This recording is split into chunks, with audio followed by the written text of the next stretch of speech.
नमस्कार, आप देख रहे हैं यंग भारत न्यूज और मैं हूं आपके साथ ज्योति यादव। उत्तर प्रदेश में एक आदेश ने सियासी तूफान मचा दिया है। पंचायती राज विभाग द्वारा जारी एक नोटिस में यादव और मुस्लिम समुदाय को लेकर ऐसा जिक्र हुआ कि पूरे प्रदेश में बवाल मच गया। अब भले ही ये आदेश वापस ले लिया गया हो, लेकिन यादव समाज और विपक्ष का गुस्सा कम नहीं हो रहा है। क्या ये एक प्रशासन की चूक थी या फिर सचमुच पीडीए यानी कि पिछड़ा, दलित और फिर अल्पसंख्यक वर्ग को निशाना बनाने की सोची समझी रणनीति?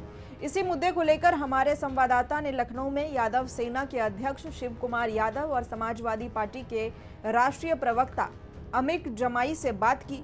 उनका इस पर तीखा बयान सामने आया। यादव सेना के राष्ट्रीय अध्यक्ष शिव कुमार यादव ने यंग भारत न्यूज से खास बातचीत में मंत्री ओम प्रकाश राजभर को सीधे तौर पर जिम्मेदार ठहराया। उन्होंने मुख्यमंत्री योगी आदित्यनाथ से मांग की कि मंत्री और विभाग के उच्च अधिकारियों पर सख्त कार्रवाई हो। उनका कहना है कि ये सिर्फ आदेश वापसी का मामला नहीं, बल्कि पूरे समुदाय की प्रतिष्ठा और सम्मान का सवाल है। पंचायती राज विभाग के एक फरमान के बाद से सियासी गलियारों में हलचल तेज हो गई है। पंचायती राज विभाग की ओर से एक पत्र जारी हुआ है जिसमें तमाम अधिकारियों को ये निर्देशित किया गया है कि जितने भी जो कब्जे हैं, अगर वो मुस्लिम और यादव समाज के द्वारा किए गए हैं तो उनको तत्काल खाली कराया जाए और एक विशेष अभियान चलाकर कार्रवाई की जाए। इसको लेकर तमाम जो यादव समाज के लोग हैं और जो मुस्लिम समाज के लोग हैं वो इस तरीके के लेटर और इस तरीके के शब्दों की निंदा कर रहे हैं। हमारे साथ यादव सेना के राष्ट्रीय अध्यक्ष शिव कुमार यादव जी हैं, आइए उनसे बात कर लेते हैं। यादव जी, सुबह ही आपके संज्ञान में इस तरीके की बात आ गई होगी, कैसे देखते हैं? कल ही आ गई थी। देखिए, है क्या जो आप पंचायती राज का लेटर सर्कुलेट हो रहा है, न्यूज़ चैनलों पे चल रहा है, इसलिए यादव और मुस्लिम को टारगेट किया है। तो आप जब से भाजपा की सरकार आई है तब से आप ये उठा के देखिए, विरोध कौन कर रहा है? विरोध दो ही लोग कर रहे हैं, या तो मुस्लिम कर रहा है या यादव कर रहा है। ज़मीन पे दो लोग विरोध कर रहे हैं, तो इनका विरोध सरकार करे कैसे? तो सरकार में बैठे जो साथी लोग हैं, मनवादी लोग हैं, तो उन्होंने कहा इनको आर्थिक रूप से दो। भाई, यादव ने ज़मीन किसी की हड़पी थोड़ा ना, जैसे लिखा जा रहा है इसमें, है ना, कि कब्जाई है। उन्होंने अपने बाहुबल पे, अपने श्रम पे, अपनी मेहनत पे खरीदी है और इन मनवादियों ने बेची है। 80% ज़मीन यादव ने इन्हीं मनवादियों को खरीदी है। वो कहीं से किए थोड़ा ना है कि उनको उन्होंने लूट लिया या कब्जा कर लिया। अगर देखा जाए ना तो सबसे ज़्यादा मठ मंदिर है ना, वो सरकारी ज़मीनों में बचे। छोड़ेंगे ये सब जो बोल रहे हैं इतनी बड़ी बड़ी बात? अवैध कब्जे की बात हो रही है। अवैध चीज़ तो वैसे ही आपको लगता है इलीगल होती है। भाई, अवैध की मैं भी तो बात कर रहा हूँ। जितने मठ मंदिर हैं सब के सब उनमें 90% अवैध हैं। अवैध सब सरकारी ज़मीन में, किसी के बाप की प्रॉपर्टी नहीं है कि मंदिर के अंदर का मठाधीश है उसकी प्रॉपर्टी है, सब गवर्नमेंट की प्रॉपर्टी है। उसको छोड़ेंगे? ये सब नहीं छोड़ेंगे ना। इनको सिर्फ आर्थिक रूप से उनको तोड़ना है जो लोग लड़ रहे हैं। इन्होंने पार्ट में बांट के लोगों को तोड़ना है और लोगों को इस तरीके से अलग कर देना है, जैसे नहीं कि लगभग 7,000 जातियाँ हैं ओबीसी में, और दलितों को मिला के ओबीसी, दलित, अल्पसंख्यक, माइनॉरिटी सबको मिला के 7,500 के आसपास की जाती है। इनको 7,500 हिस्सों में तोड़ के और एक को ये ख़त्म करने का पूरा प्लान बना दिया। आप लड़ने की बात कह रहे हैं, आपको लगता है मुसलमान और यादव ही लड़ रहे हैं? नहीं, मैं मेरी बात कंप्लीट करूँगी। ये तो मैं दलितों, बैकवर्डों, आदिवासियों को, उन मूर्खों से कहना चाह रहा हूँ। वो मूर्ख हैं, मूर्ख। उनको ये समझ में नहीं आ रहा। उनको लग रहा है जब ये यादव जी मारे जा रहे बहुत बढ़िया है, मुसलमान मारा जा रहा है, वो तो मरने के लिए ही है। वो तो धर्म ही उसका अलग है, उसको अलग कर दो। अभी कुछ भाजपा से थोड़ा बहुत लाभ मिल जाए उस चक्कर में ये लोग बोल रहे हैं, लेकिन स्थिति ये है, क्या कुर्मी नहीं मारा जा रहा है, क्या चौहान नहीं मारा जा रहा है, क्या चमार नहीं मारा जा रहा है, क्या पासी नहीं मारा जा रहा है, क्या धोबी नहीं मारा जा रहा है, क्या धरकार नहीं मारा है? सब मारे जा रहे हैं। यहाँ तक कि पंडित और ठाकुर भी मारा जा रहा है, लेकिन उसमें जो सबसे निचले पायदान का है वो भी मारा जा रहा है। उसके बाद भी लोग इंतजार कर रहे हैं, वो लोग खुश हैं। कौन मारा जा रहा है? यादव मारा जा रहा है। कौन मारा जा रहा है? मुस्लिम मारा जा रहा है। भाई, तुम बताते हो कि सरकार, देश जब गुलाम था तो फला चीज़ें हुई, अब है तो ये हो रहा है। अब आप अपना इतिहास अपने हिसाब से तोड़ मरोड़ के बता रहे हैं। आज आप बात करते हैं कि ये हिंदू की सरकार है, हिंदुओं की बड़ी हितैषी सरकार है। तो क्या याद हिंदू नहीं? अगर आप उसको कह रहे हो, आप एकदम मुस्लिम की श्रेणी में डाल दिए हो, दूसरे धर्म के बराबर इसको रख दियो, तो क्या मुस्लिम यादव नहीं है, यादव हिंदू नहीं है? बताइए। ये सवाल तो आप लोगों को करना चाहिए उनसे ना।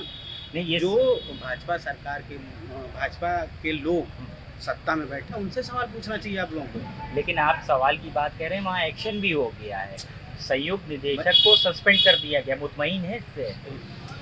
ये बताइए कि उसकी इतनी हिम्मत कैसे हुई कि उसने ये आदेश दिया। एक और भी लेटर सर्कुलेट हो रहा है जो किसान मोर्चे का है, भाजपा का, वो भी श्रीवास्तव है। उसने तो बाकायदा मुख्यमंत्री को संबोधित करते हुए लेटर लिखा है। तो इसका मतलब मुख्यमंत्री यादवों और मुस्लिमों का नहीं है। तो मैं अल्पसंख्यक मोर्चा के, भाजपा के अल्पसंख्यक मोर्चा के नेताओं से कहना चाहूँगा, और समाजवादी पार्टी और यादव समाज के उन नेताओं से कहना चाहूँगा कि तुम लोग चुल्लू भर पानी लो, डूब के मर जाओ। तुम लोग की ये हैसियत है कि तुम्हारे समाज के लोगों को ऐसे ऐसे कहा जा रहा है, अलग थलग किया जा रहा है, और तुम लोग सत्ता की मलाई खाने के लिए चुप बैठे हो। क्या मांग करते हैं? जब से ये मामला सामने आया है, ये पत्र सोशल मीडिया और मीडिया में बहस का मौजू बना हुआ है, क्या मांग करते हैं? यादव सेना के अध्यक्ष हैं आप। देखिए, मैं प्रदेश के मुख्यमंत्री से ये मांग करता हूँ कि आप प्रदेश के मुख्यमंत्री हैं, किसी धर्म के धर्मगुरु नहीं हैं, ना किसी संप्रदाय के हैं, ना किसी जाति विशेष, आप पूरे प्रदेश के मुख्यमंत्री हैं, और आपका दायित्व बनता है कि किसी तरह की जाति या धार्मिक वैमनस्यता प्रदेश में न फैले। ये आपकी जिम्मेदारी है, जिम्मेदार आप हैं, मुखिया आप हैं प्रदेश के। अगर इस तरीके की हरकतें हुई और जाति दंगा भड़का, सांप्रदायिक दंगा भड़का, तो इसके लिए सरकार जिम्मेदार होगी, मुख्यमंत्री योगी आदित्यनाथ जिम्मेदार होंगे, इनके पार्टी के वो पदाधिकारी जिम्मेदार होंगे जिनके लेटर सर्कुलेट हो रहे हैं, वो कर्मचारी, वो अधिकारी सब जिम्मेदार होंगे जिन्होंने ऐसी कार्रवाई का लेटर लिखा। एक अंतिम सवाल है, जो अधिकारी का लेटर गया और उसके ऊपर कार्रवाई हुई, इससे आप मतलब संतुष्ट हैं या आप कुछ और भी मांग कर रहे हैं? नहीं, मैं संतुष्ट बिल्कुल नहीं हूँ, क्योंकि ये कार्रवाई जो हुई है, ये कार्रवाई जो हुई है बिना किसी की सहमति, ऊपर के लोगों की सहमति से नहीं हुई है। उसने लेटर लिखा है तो बिना ऊपर वालों के संज्ञान में नहीं लिखा है। ऊपर वाले यानी? ऊपर वाले मतलब जो उस पार्टी का, उस विभाग का मुखिया होगा, मंत्री होगा, उस विभाग का डायरेक्टर होगा, बिना उनके संस्तुति के कुछ नहीं हुआ है।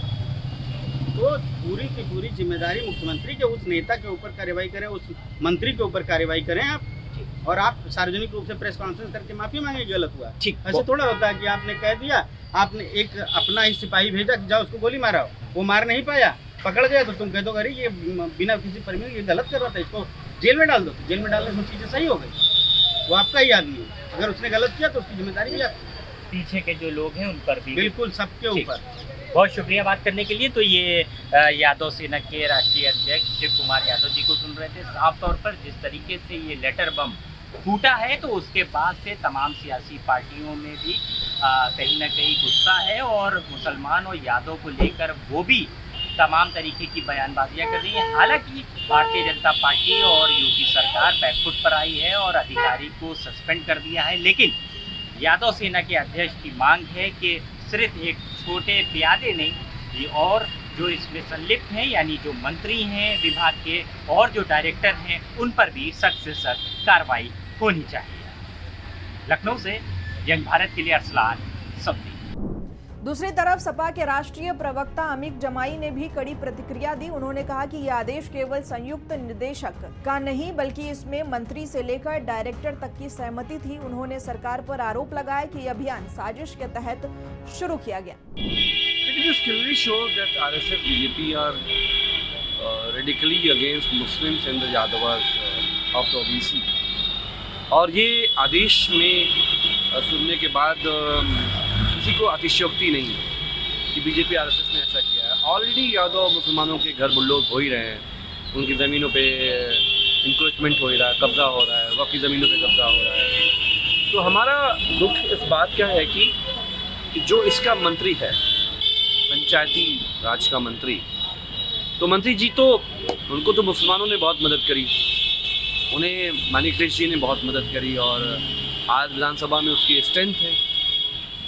वी कैन एक्सपेक्ट कि आरएसएस और वीएचपी एंड द सांप्रदायिक शक्तियाँ जो हैं वो मुसलमानों के ख़िलाफ़ जब आंदोलन चलाएं, तो हमें कोई अतिशयोक्ति नहीं होती है। तो आदरणीय मंत्री जी जो हैं, हम चाहते हैं कि ये जो जॉइंट डायरेक्टर को आपने हटाया है, कोई भी प्रदेश का फैसला बगैर मंत्री के नहीं हो सकता, बगैर सीएम ऑफिस के इन्वॉल्वमेंट के नहीं हो सकता, और बगैर निदेशक पंचायती राज जो आदरणीय मुख्यमंत्री जी के बहुत खास आदमी हैं।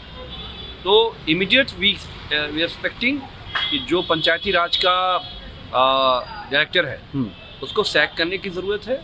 सीधे सीधे जब आप संविधान की शपथ लेते हैं, कोई भी ब्यूरोक्रेट हो या कोई भी मंत्री हो, वो ये शपथ लेता है कि वो बतौर मंत्री किसी के साथ धर्म, जाति, लिंग के साथ भेद नहीं करेगा। तो ये कॉन्स्टिट्यूशनल विभेद है हमारे समाज को, और एक हेट प्रोपेगेंडा है यादव और मुसलमानों के खिलाफ। तो हम ये उम्मीद करते हैं कि इनके जो मंत्री हैं इनको इस पर खुल के सामने आना चाहिए। हमीद जमाई साहब, आप स्पोक्स पर्सन है समाजवादी पार्टी के, क्या समाजवादी पार्टी को ये लगता है जो कार्रवाई हुई है ये बेहद छोटे स्तर के अधिकारी को करके खाना पूर्ति हुई है? देखिए, हमारी बात मेरे नेता आदरणीय श्री अखिलेश यादव जी जानते हैं कि ये जो पूरा रिजीम है 17-25 का उत्तर प्रदेश की भारतीय जनता पार्टी सरकार का, ये पिछड़े मुसलमान, यादव, दलित के पिटने का रिजीम है, अपमानित होने का, और उनके ऊपर सारे निरंतर हमले हैं। इसलिए माननीय अखिलेश जी ने पीडीए की कैंपेन बनाकर हम ये फैसला किया कि हम लोग साथ में इकट्ठा होकर एक बड़ी लड़ाई लड़के जो अपमानित होने का दिन ब दिन सुबह शाम एजेंडा है, इसके खिलाफ हम लोग लड़ेंगे और लड़कर जो है 2027 में इन सांप्रदायिक शक्तियों को, इनके हौसलों को चूर करने का काम करेंगे। और ये वो दिन आएगा जब दलित समाज, पिछड़ा समाज, माइनॉरिटी के लोग, मुसलमान लोग, सबका जो हक, सम्मान, इज्जत है वो 2027 से मिलना शुरू होगा। बता दें कि पंचायती राज विभाग के आदेश में यादव और मुस्लिम समुदायों द्वारा किए गए कथित अवैध कब्जों को हटाने की बात कही गई थी। जैसे ही यह पत्र सार्वजनिक हुआ, विपक्षी दलों ने, खासकर समाजवादी पार्टी और भीम आर्मी ने इसे संविधान विरोधी करार दिया। तो सवाल यही है कि क्या मामला सिर्फ एक पत्र का था या फिर सच में यूपी की प्रशासनिक नीतियों के पीछे कोई गहरी सोच काम कर रही है।